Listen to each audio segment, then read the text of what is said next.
Auscultation listens to fetal heart rate. How do you auscultate fetal heart sounds?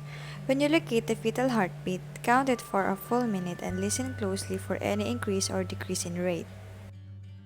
Electronic fetal monitoring.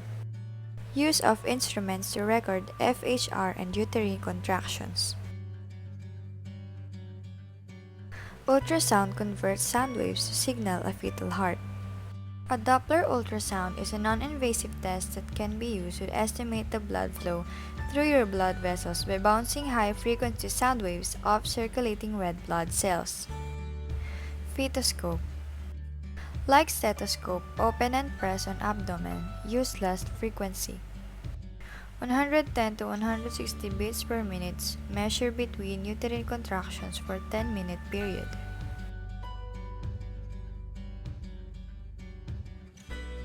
To check for the rate, rhythm, and the presence and absence of acceleration and deceleration of the fetal heartbeat.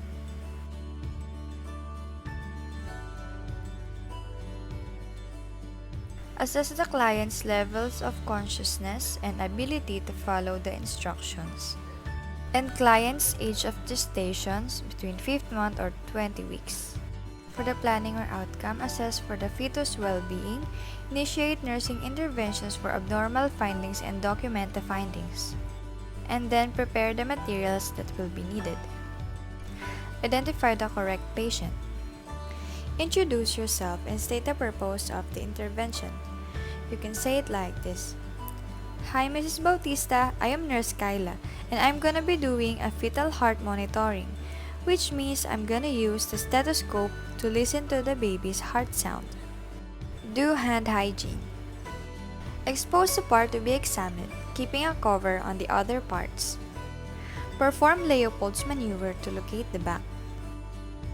Place the diaphragm of the stethoscope onto the client's abdomen where fetal back is located. Then count the number of heartbeats in 1 whole minute.